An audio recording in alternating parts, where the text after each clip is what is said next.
In September 2022, the world's attention turned to a small landlocked nation in West Africa, Burkina Faso. Just 2 weeks after the transitional president was ousted, a 36-year-old captain named Ibrahim Traoré stood before his people, hand raised, and swore the oath of office. It was more than just a transfer of power. It was a shockwave. The global media rushed to brand Burkina Faso with words like instability, danger, and coup. Headlines painted conflicting stories. Some claimed chaos, others whispered revolution. But beneath the noise, one question echoed louder than all. How can a nation that is Africa's fourth largest gold producer remain one of the poorest countries on earth? Here lies the contradiction at the heart of Burkina Faso. A land rich in natural resources, gold, cotton, fertile land. Yet its people live in grinding poverty. Foreign companies extract billions, but ordinary citizens barely see a fraction of the wealth buried beneath their feet. And now a young soldier, not a politician, not a general, steps into history. Ibrahim Traoré, only 36, suddenly becomes the youngest head of state in the world. His rise has sparked hope among the youth, fear among the elites, and confusion among outsiders. What makes this moment historic is not only the coup itself, but the symbolism. Burkina Faso, a nation once dismissed as a pawn in global geopolitics, is now daring to ask dangerous questions. Who truly benefits from its gold? Why does foreign military presence never bring peace? And can one of the poorest nations in the world finally chart its own path? This is the story the mainstream media rarely tells. The story of a revolution born not in the shadows of warlords, but in the hands of a captain who walks with his soldiers and speaks the language of his people. As we dive into this journey, keep this in mind. Sometimes the smallest nations carry the loudest messages. And Burkina Faso under Ibrahim Traoré may be writing a chapter Africa and the world cannot ignore. Welcome to Burkina Faso, a landlocked nation in the heart of West Africa. No coastline, no easy access to trade routes. A country where survival has always been a struggle. Nearly 40% of its citizens live below the poverty line. Families forced to migrate from their villages because of hunger and violence. A people resilient, yet constantly tested. For decades, Burkina Faso has been shaken by coups, foreign interference, and the growing shadow of terrorism. Governments rise and fall like passing storms, leaving behind broken promises and fragile institutions. To the outside world, it looks like a country forever trapped in instability. And yet, hidden beneath the dust and the struggle, lies a different story. A story written not in hunger, but in gold. Burkina Faso is Africa's fourth largest producer of gold, holding billions of dollars worth of reserves deep underground. Alongside gold, the nation exports cotton, livestock, and other natural resources that the global market depends on. On the surface, displacement, fear, uncertainty. Underground, unimaginable wealth. This is the contradiction at the heart of Burkina Faso, and it is precisely this contradiction that makes the country more than just a small African nation. It makes it a prize in the global chess game. Every ounce of gold, every hectare of land, every political decision, watched closely, courted by foreign powers, and contested by those who want to keep control. But for the people who live here, this paradox is not just a headline, it's daily life. A child walking past a foreign mining truck, wondering why their village has no school. A farmer struggling to feed his family while international companies extract millions from the earth beneath his feet. This is Burkina Faso, a nation that represents both poverty and immense wealth, instability and resilience, tragedy and potential. And it is within this land of contradictions that a young soldier named Ibrahim Traoré will rise, daring to challenge not only his nation's fate, but the global system that has long profited from its suffering. Burkina Faso had seen many leaders before, but none dared to make the choices Ibrahim Traoré would soon unleash. Decisions so shocking they sent tremors across Africa and through the halls of Paris, Washington, and Brussels. His first move, expelling French troops. For decades, France maintained a military presence, claiming to fight terrorism. Yet Burkinabe citizens ask the same question. If the French were here to bring peace, why had violence only grown worse?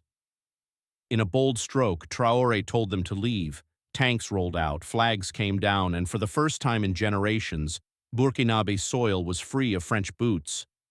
Across the streets, crowds erupted in celebration. For them, it wasn't just about soldiers leaving. It was about reclaiming dignity. But Traoré didn't stop there. He moved to cut ties with French media and NGOs. For years, these outlets had portrayed Burkina Faso as unstable, hopeless, and dangerous. Local voices accused them of spreading propaganda, undermining sovereignty, and manipulating narratives. With a single decree, their offices were closed, their microphones silenced. Burkina Faso would tell its own story without the filter of foreign interests. Then came the move that truly shocked the West, strengthening ties with Russia. Military agreements were signed, new equipment arrived, training programs expanded. While critics called it reckless, supporters said it was strategic, balancing decades of dependence on the West with fresh partnerships in the East. To the Burkinabe people, it meant one thing: options, no longer chained to a single master. And then came perhaps the most symbolic decision of all. The law would apply equally, foreigners and locals alike. For the first time, people saw justice without double standards. A Frenchman caught violating traffic rules was forced to sweep the streets, just like any Burkinabe citizen would. The crowd erupted. For the first time, the law is the same for all. It was more than punishment. It was a revolution of dignity. We have lived too long under two systems, one for us, one for them. Now finally equality. It's not anti-foreign, it's about respect. If you live here, you follow our laws. These shocking decisions electrified the nation. To some, Traoré became a hero, a warrior reclaiming sovereignty. To others, he was a reckless young captain risking isolation and chaos. But one truth became undeniable. Burkina Faso was no longer playing by the old rules. In Europe, leaders condemned him. Sanctions were discussed. Aid was threatened. The narrative of instability grew louder. But in Africa, something else was happening. Traoré's defiance inspired movements across the continent. Citizens in Mali, Niger, and beyond began asking the same question: if Burkina Faso can break free, why not us? With every shocking decision, Ibrahim Traoré was not just leading a country. He was rewriting the script of African independence. In a world where small nations are often pawns, Burkina Faso had dared to make its own move. Burkina Faso, a landlocked country in West Africa, has long been associated with poverty, coups, and instability. Yet in recent years, under the leadership of President Ibrahim Traoré, the nation has begun a remarkable transformation. What was once dismissed by global media as a failed state is now showing signs of resilience, ambition, and national pride.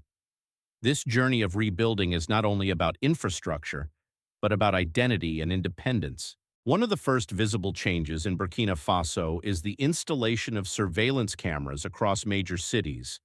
For a nation once plagued by insecurity and lawlessness, these cameras symbolize more than just security measures. They represent the state taking back control.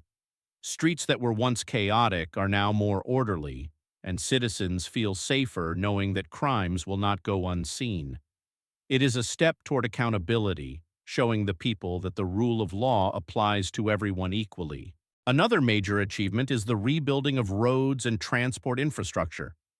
In the past, travel within Burkina Faso was difficult, with potholes, dust, and broken highways discouraging movement and trade. Today, freshly paved roads connect communities. Farmers can move their crops more easily, and businesses gain new opportunities to expand. Roads are often overlooked in global news, but for the people of Burkina Faso, Each new kilometer of asphalt is a symbol of progress and a foundation for future development. Perhaps one of the most inspiring developments is the rise of local innovation. A Burkinabe startup called Let's Go has launched the production of electric motorbikes. This initiative is more than a business. It is a statement of independence. For too long, Africa has relied on imported goods, leaving its economies vulnerable. But in Ouagadougou's workshops, young engineers and designers are proving that Burkina Faso can create technology tailored to its own needs. Electric motorbikes are cheaper to run, environmentally friendly, and perfect for urban mobility. The success of this startup reflects a new spirit of self-reliance and creativity that is spreading across the nation. The skyline of cities like Ouagadougou is also changing. New shopping centers and housing projects are being built, replacing crumbling neighborhoods with modern facilities. Families who once lived in unsafe conditions are moving into clean, secure apartments.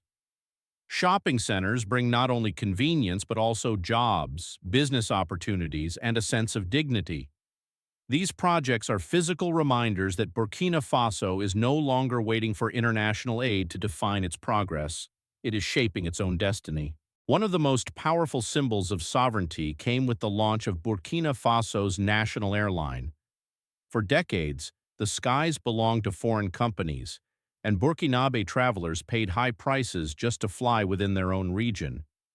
The government's decision to reclaim control of its airspace and launch a national carrier sends a strong message. Burkina Faso will no longer depend entirely on outside forces. Each ticket sold is more than transportation. It is proof that the nation has regained pride and confidence in its ability to manage its own future. These efforts may appear small when compared to global powers, but for Burkina Faso, they are monumental. Each surveillance camera, every kilometer of road, every electric motorbike, every new housing project, and every airplane is a victory. They are visible signs that the country, once labeled as broken or unstable, is now moving toward a future of dignity and independence.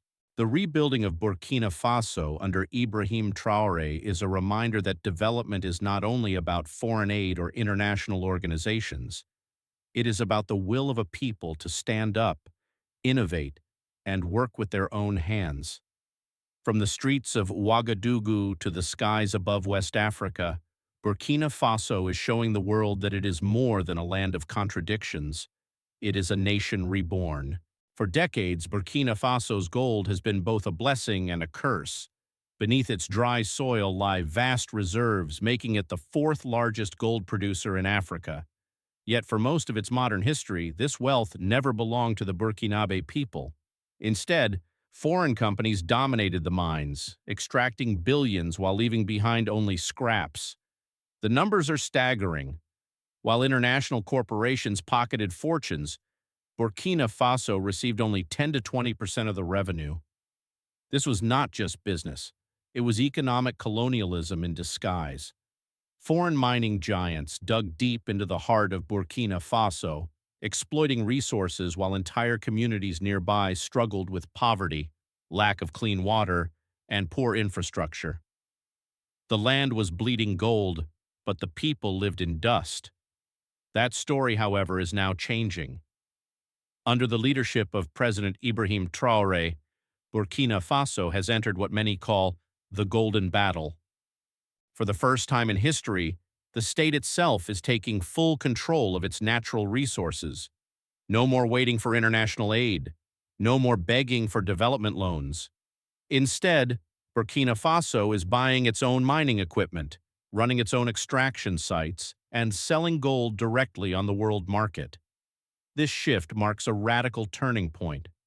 Gold is no longer flowing out of the country uncontrollably. It is becoming the financial engine for schools, hospitals, infrastructure, and defense. And this is not simply about money.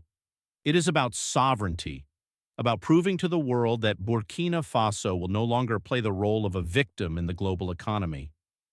One of the most surprising allies in this transformation is Russia.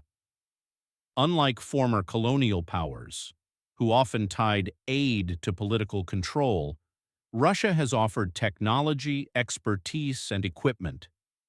This partnership is not framed as charity, but as collaboration.